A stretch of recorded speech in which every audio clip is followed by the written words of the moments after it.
ଏବେ ଯୋଉ ରଥଯାତ୍ରା ହଉଛି ଏବେ ଯୋଉ ଶ୍ରୀମନ୍ଦିରରୁ ଠାକୁର ବାହାରିଲେ ସେ ବିନା ଟାହିଆରେ ବାହାରିଲେ ତ ତମେ ଦେଖିବାର ଆଜିକି 80 ବର୍ଷ ହେଲାଣି ହଉଛି ରଥଯାତ୍ରା ତ କେବେ ଦେଖିଛ ବିନା ଟାହିଆରେ ଠାକୁର ବାହାରିବାର? ନାଇଁ ନାଇଁ ଟାହିଆ ମୁଣ୍ଡରେ ପିନ୍ଧିକିରି ଆସିବେ। ଆଉ କହୁଛନ୍ତି ଲକ୍ଷ୍ମୀ ସାନ୍ତାଣୀ କହିଲେ ଗୁରୁବାର ତୁମେ କାହିଁକି ଯିବ ଗୁରୁବାର। ଆଉ ଠାକୁର କହିଲେ ଟାହିଆଟା ରହିଲା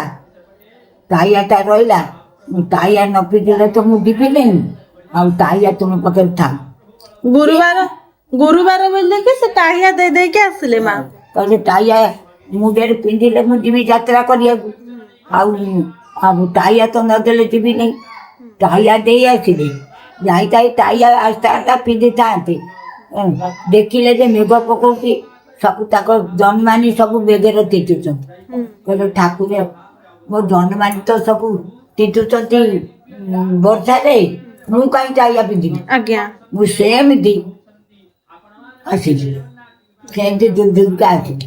ସିଏ ତ ଜଗତର ଠାକୁର ଜଗତର ନାଥ ଜଗନ୍ନାଥ ମହାପ୍ରଭୁ।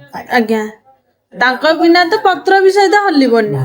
ଜଗନ୍ନାଥ ସ୍ୱାମୀ ଭଗବାନ ଶ୍ରୀ ହରି ଗୋବିନ୍ଦ ନାରାୟଣ।